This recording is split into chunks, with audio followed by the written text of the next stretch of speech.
قال فجرت dhugaa dubbannu sirritti hubannee jaarraa meeqa guutuu akkam keessa turre maal keessa dhalannee maal keessa guddannee jijjiirama amma jiru takkaa hin arkine sakoo saba koo maaltu tahaa jira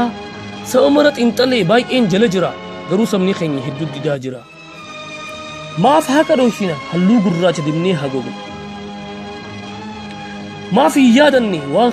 keessa turre ormummaa yakkamnee tumamnee dhiitamnee namaa gattaanee jibbamnee tuffatamnee man hidhaa gunnee bakka juttu ajjeefamnee biyyuma keenya irratti akka lammii lammaffatti ilaallamne waan fagoo maaf dheeyxa bara habashootaa waan fagoo maaf dheeyxa amata diddamoota waan kaleessa ta'e ilaali waggaa 5 booda akka keessa turte namuu beeyta quba qabda osoo haqa arkituu jaamaa maaf goota osoo haqa arkituu jaamaa maaf goota har'a facaafadheen hardhumaan muradhaan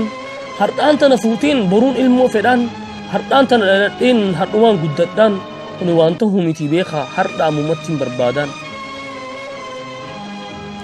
mee biqila fudhuu yeroo magarsiituu chigginyii qabattee dura dachii qottee bareechitee tolchitee keessatti awwaaltee bishaan yeroodhaan obaastee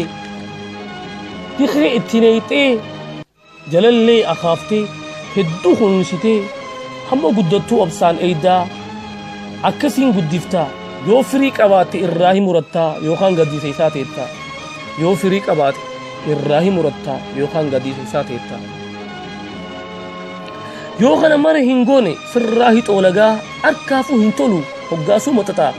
maal firii eeggatta qaxara cabsitee gaaddisa maalii eeggatta inuu maxaccite maal firii eeggatta qaxara cabsitee gaaddisa maalii eeggatta inuu maxaccite duramee saba koo mee gad haa dhaabbannu jabaannee hidda haa godhannu carraa argamte tanatti haa fayyadamnu mee gaaddisa baruutiif jennee har'a haa kunuunfannu mee gaaddisa baruutiif jennee har'a haa kunuunfannu naaf gala rakkoon jira oromiyaa keessa garuu hanga fedhe turu kan turni gahaasa naaf gala rakkoon jira oromiyaa keessa garuu hanga fedhe turu kan turni gahaasa jijjiiramaa suutuma furamaa mirgi jijjiiramaa suutuma furamaa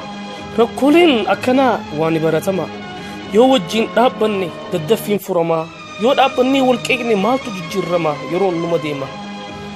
ani gama kiyyaan waan takkaan barbaadaa atiis diduu mirga qabda mee rakkoon irra jirtu wajjin haa furannu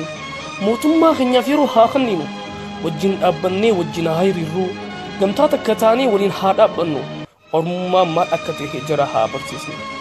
ormummaan maal akka ta'e jara haa barsiisnu mee yaala miiti mee wal haa jaalannu waliif haa laalannu wajjin haa tarkaanfannu waliif haa hadoonnu waliif haa taanu fakkeenya haa taanu waan dhaggeeffataniif hedduu galatoomaa anoo baleessa keessa waleessa isaa khiyaar gaala fajirtu dhugaa haa dubbannu sirritti hubannee jaarraa meeqa guutuu akkam keessa turre maal keessa